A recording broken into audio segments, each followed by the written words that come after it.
Olá, amigo internauta, seja bem-vindo ao programa Consciência Próspera.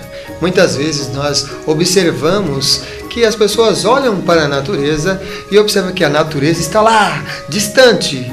Aí vê, agora eu vou para a natureza, visito uma montanha, ou vai para a praia, ou vai ver o mar, vai ver o rio, ou vai ver um campo e fala, eu vou até a natureza. Mas de verdade, nós temos uma natureza, nós somos parte dessa natureza e ela existe dentro de nós, ela é junto com nós. Essa ecologia que nós falamos que é fora, na verdade é uma ecologia em que nós estamos realizando ou desenvolvendo, interagindo dentro. Esse é um dos temas que nós vamos abordar aqui, ecoformação, no programa Consciência Próspera. Lembrando que o programa Consciência Próspera tem o apoio do Instituto Biosegredo. Instituto Biosegredo, que você está observando aí o site que está aparecendo na sua telinha, tem diversas unidades em vários lugares aqui de São Paulo e também está se expandindo para outros estados. Também contamos com o apoio ali na parte técnica fazendo a mágica acontecer, Alexandre Ferreira do Ale Productions. E também nossa amiga Francesca Alberti, da J. Santos Imóveis, que fica ali na região sul de São Paulo. Região sul de São Paulo, Francesca da J. Santos Imóveis. Tema, ecoformação com Nicole Reuteberg. Acertei? Acertou. Seja bem-vinda, Nicole, ao programa. Obrigada. Que bom, você recentemente chegou de uma viagem, né? Só dizer que a Nicole, ela é cofundadora da Floresta dos Unicórnios, é graduada em antropologia, tem diversas formações relacionadas com sustentabilidade, tem até uma empresa, a gente vai falar um pouquinho dela daqui a pouco, e recentemente chegou de uma viagem. Como é que foi essa sua viagem? Foi divina, né? Foi a nossa lua de mel, então eu tô ainda chegando em São Paulo, tá difícil lidar com uma cidade sem árvores, sem calçadas verdes. Tá muito tempo na montanha e no ar limpo, é difícil retornar, mas necessário, né? Parte do nosso trabalho também. Uhum. E falar em Floresta dos Unicórnios, onde é que está localizada a Floresta dos Unicórnios? Bom, tem o Instituto Floresta dos Unicórnios, sim, que é o corpo jurídico, que agora está aqui em São Paulo, na Vila Clementino, onde a gente desenvolve os trabalhos de educação, e o Espaço Floresta dos Unicórnios, onde o Instituto utiliza, né, não para todas as suas atividades, mas uma grande parte, que fica na Granja Viana, mais ou menos meia hora de São Paulo. Ah, que legal. Cotia. O tema que a gente trouxe aqui para nessa edição do programa Consciência Próspera é a ecoformação, que é um projeto que você já vem há algum tempo já desenvolvendo, né? Como é que surgiu esse projeto da ecoformação? Qual é o grande diferencial que ele traz em relação a esse conhecimento de sustentabilidade? O projeto da ecoformação, ele não surgiu de uma vez só, ele foi um processo, eu diria que de 10 anos de experiência de vida, que eu vim acumulando através das viagens e as pesquisas que eu venho fazendo, mas em principal pelos momentos que eu tive de contato muito profundo ou com comunidades tradicionais e como elas se conectavam com o cosmos, né? Qual era a relação delas com a natureza e a relação delas com a comunidade. Sim. E me inspirei muito nesse processo de entender assim, o que move e encanta o ser humano. E também de contatos meus com o espaço de natureza em processos quase que peregrinações, né?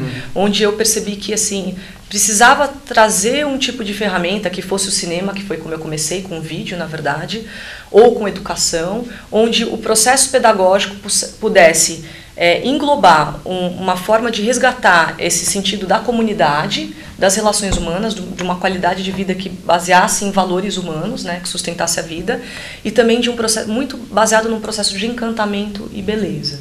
Então a ecoformação, ela foi primeiro sustentada por um sentimento e uma sensação, e depois foi sendo construída esse projeto educativo em cima disso. Entendi. Quando se fala de ecoformação, vem o tema que é a de base, que é sustentabilidade. Mas o que é realmente sustentabilidade? O que é que você entende por sustentabilidade? Bom, sustentabilidade é uma palavra que já está até ficando meio redundante, né, e polêmica também. Bom, no nosso olhar, assim, para quem trabalha no Instituto, a gente vê a sustentabilidade como uma forma que ela está dentro de nós, e ela é muito baseada nas ações que a gente faz e como que a gente se coloca no mundo, como que a gente se relaciona no mundo.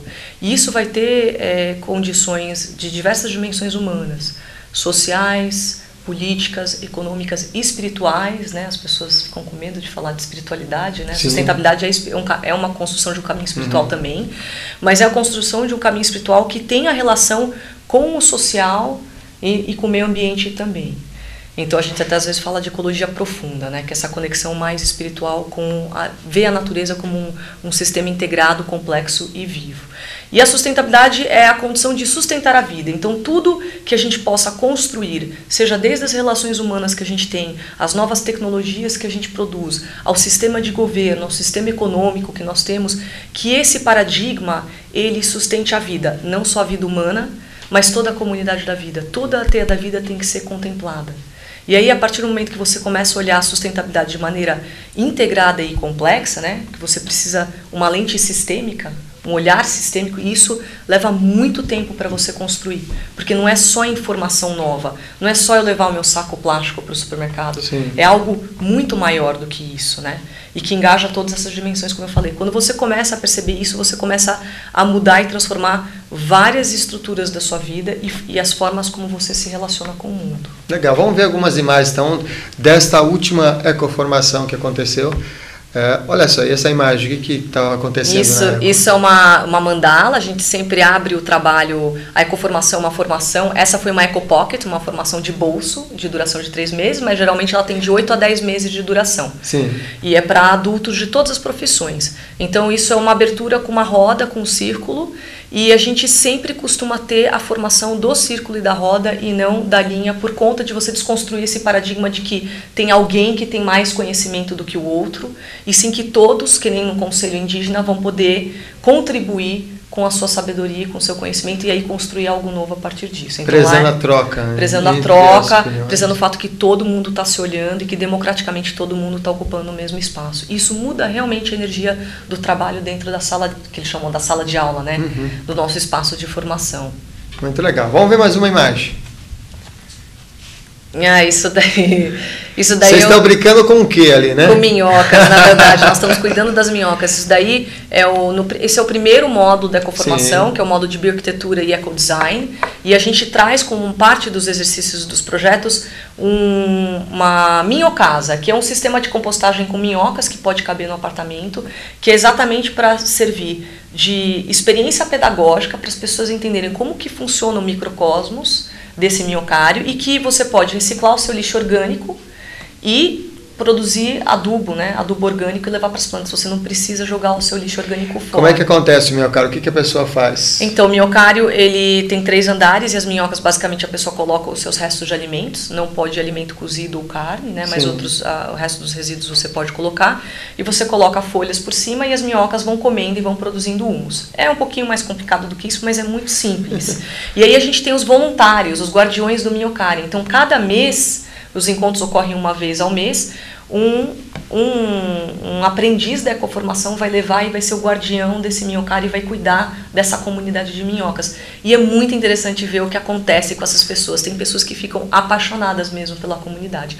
E lá era um dos nossos bolsistas que estava trabalhando. A gente tem um sistema de bolsas, né? Entendi. Para os aprendizes. Me diz uma coisa, e essa pessoa, por exemplo, que viu lá a fotografia, falou, eu quero brincar com as minhocas como eu vi na fotografia, lá na ecoformação, quero ter um minhocário em casa. É possível ter esse minhocário e outro? E cheiro? E se, por exemplo, você mora num apartamento, pode ter um minhocário também? Sim, eu tinha, antes de morar em casa aqui na Vila Clementina, eu tinha um minhocário uns 4, 5 anos, desde 2000, se não me engano, 2001 eu tinha um minhocário no apartamento.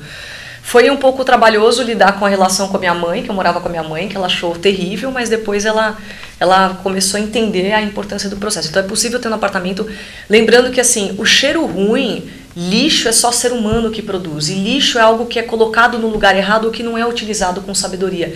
Tudo que está na natureza, depois de 5 bilhões de anos que existe esse planeta, ela tem um sistema de design tão avançado que ela sabe exatamente onde colocar o quê. Então, se o minhocário tem cheiro de lixo é porque ele está desregulado e a gente colocou ou muito alimento ou muito pouco carbono, né, muito poucas folhas, e isso tem uma forma de você controlar, por ser um sistema fechado. Isso não acontece lá fora. Quais são os temas que são abordados nessa ecoformação? São muitos, são vários, ou quantos módulos? São milhares de temas. Então, milhares é um exagero, mas a gente pode dizer que assim, todos os temas em relação ao conhecimento humano são abordados, só que eles são abordados dentro de um paradigma de sustentabilidade, cultura de paz e saúde integral. A gente tem sempre esses 3 eixos, ecologia social, pessoal e ambiental sendo trabalhados. Então eles vão ir desde bioarquitetura, e ecodesign, né? Arquitetura sustentável, e a gente vai aprender recursos de como você trabalhar com telhado verde, reciclar só água cinza, enfim, sempre mimetizando a sabedoria que a natureza tem, com ferramentas super avançadas mesmo, mas coisas que você pode fazer, que são acessíveis. Economia, socioeconomia solidária, então a gente vê bancos de microcréditos, moedas sociais, enfim, uma leva de coisas para trabalhar uma nova economia, resolução de conflitos, comunicação não violenta, justiça restaurativa dentro do sistema judicial, então a gente olha essa linha também, educação, caminhos para educação sustentáveis, trabalhos com redes sociais, culturas colaborativas, enfim, é infindável.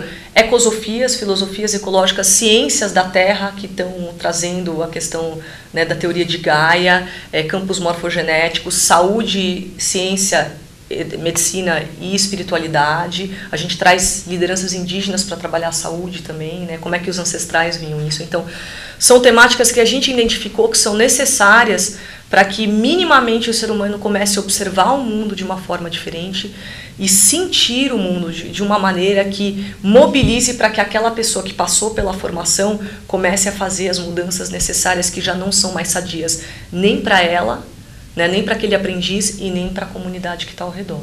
A gente vive nessa realidade que nós estamos, por exemplo, cotidiana aqui em São Paulo e diversas capitais, em diversas metrópoles, relacionado com essa questão de o que eu posso fazer para me ajudar, ou o que eu posso fazer para auxiliar nesse processo de movimento de uma consciência ecológica.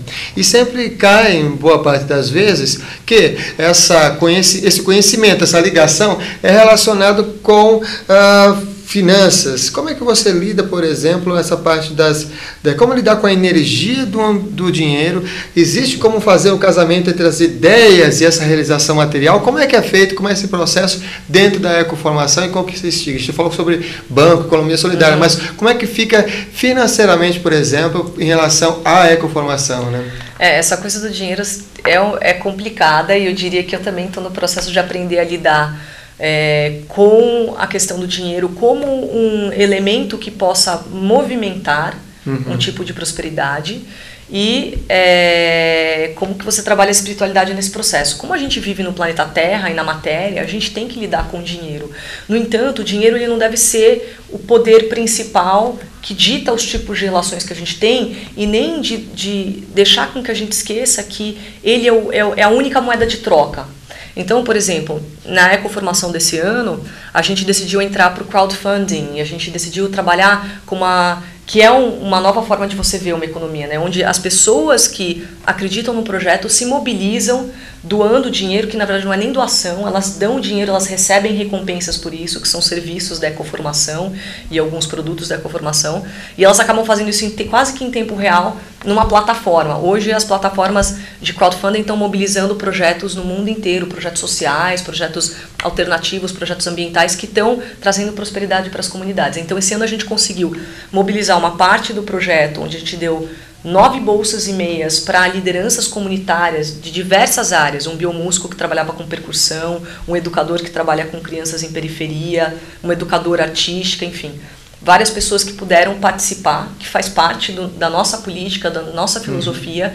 Não faz sentido a gente oferecer uma formação onde só pessoas que tenham dinheiro possam participar. E já é uma formação acessível, mas tem pessoas que não têm essa condição e é necessário porque elas possam trazer esse conhecimento para lá.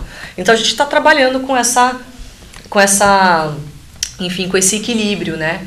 Mas é interessante, quando a gente deixa o dinheiro de lado um pouco e trabalha pensando em outras moedas, o que eu tenho para te oferecer, o que você pode me oferecer em troca, às vezes você gera uma prosperidade numa comunidade inteira, como tem sido o Banco de Palmas com a moeda Palmas, uma comunidade que estava totalmente sem trabalho, sem movimento interno, sem prosperidade, onde as pessoas começaram a olhar para o que o local tinha. Quais eram os conhecimentos e os talentos e os recursos que as pessoas tinham no local e como que elas poderiam então mobilizar para que elas pudessem viver bem. Muito bom. Vamos ver mais algumas fotografias da ecoformação, por favor.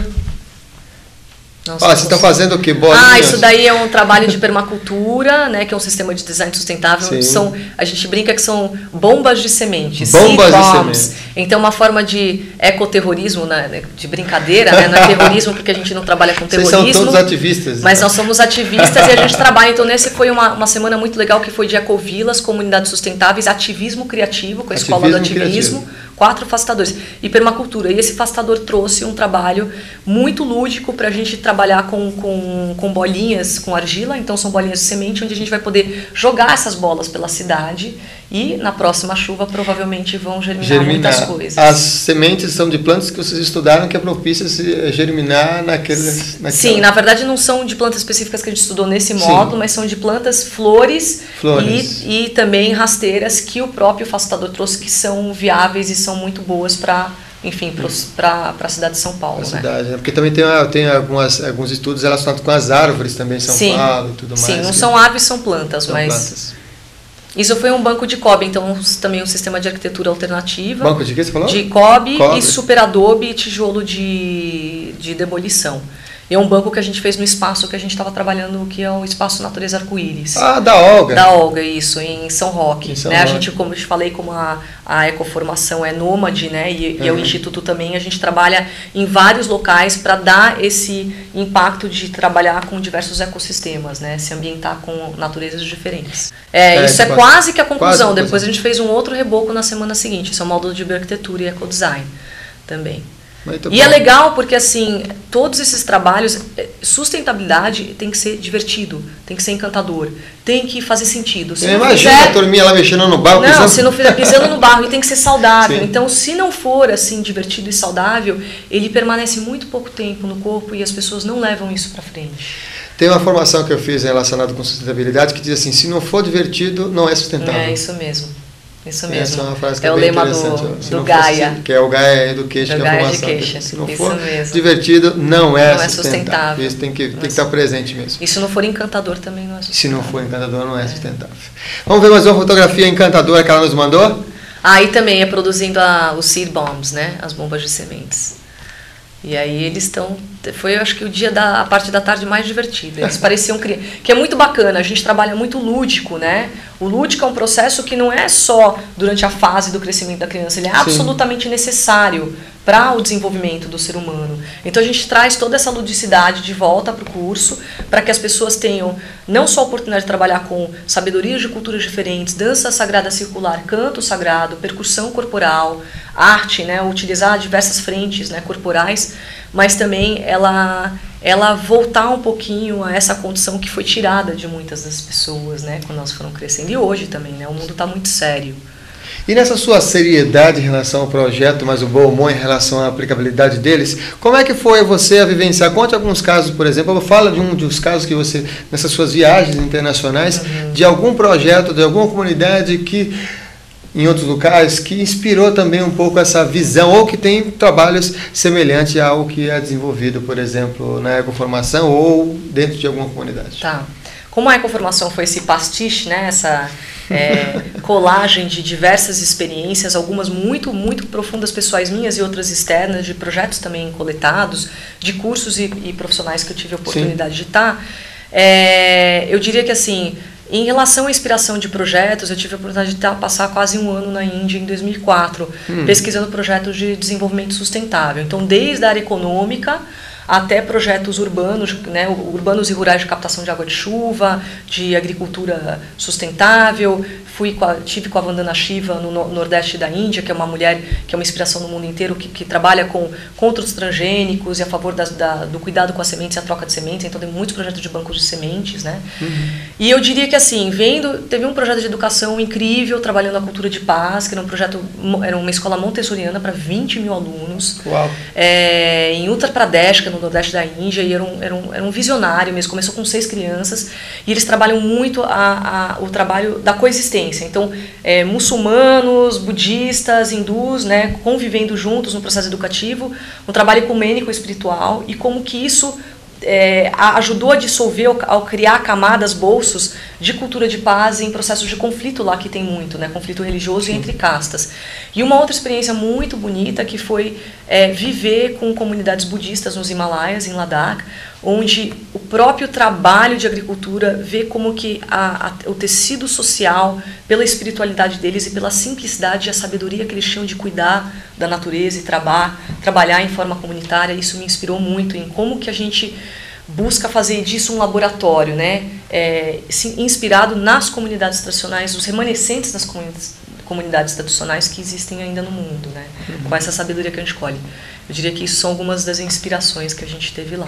Esse lugar, Ladakh, foi o mesmo lugar em que você trouxe aquelas bandeirinhas dos rezos? Foi as bandeirinhas dos rezos. Você encontra isso em todas as casas lá, porque o vento bate e esses rezos, como eles são muito generosos, eles não rezam só para si, eles rezam para todo mundo, né? E com a ajuda da natureza do vento, esse vento vai levando essas rezas. Legal, vamos ver mais algumas fotografias. É uma capa, então, a gente tem, no espaço da Floresta dos Unicórnios, a gente tem também um projeto com o IBAMA, a gente tem uma licença do IBAMA, então a Polícia Ambiental traz animais que são apreendidos pelo tráfico. Pelo tráfico. E deixa no espaço. E esse espaço é um espaço conservacionista. Então, ele é um santuário para esses animais, que muitos já vêm domesticados, então ele só tem um espaço para continuar a sua vida, com uma bióloga, né, e o pessoal treinado, a equipe treinada.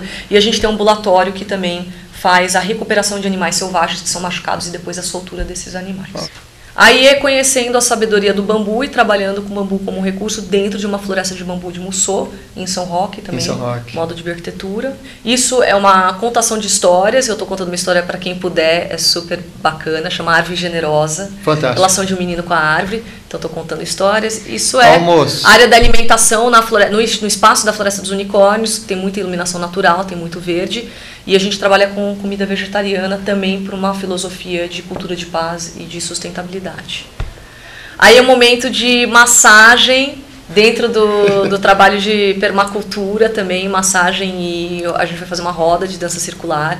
A gente trabalha muito essa coisa do afeto, né, do espaço, da troca, como é que eu cuido da pessoa que está ao meu lado, como é que eu cuido da pessoa que eu conheço, que eu não conheço, né, isso também é sustentabilidade. E isso é uma vivência também na abertura de uma mandala. As mandalas tinham vivências diversas que a gente começava para trazer a energia do grupo para começar bem o trabalho. Ah, que legal. Então a gente começou a falar um pouquinho também da Floresta dos Unicórnios. Como é que surgiu a Floresta dos Unicórnios? Bom, o espaço da floresta é um espaço de família que nós já temos há 35 anos, praticamente. 35 anos. E aí o projeto foi um projeto da família, uma vontade da família de criar o projeto de recuperação, né, de bioconservação.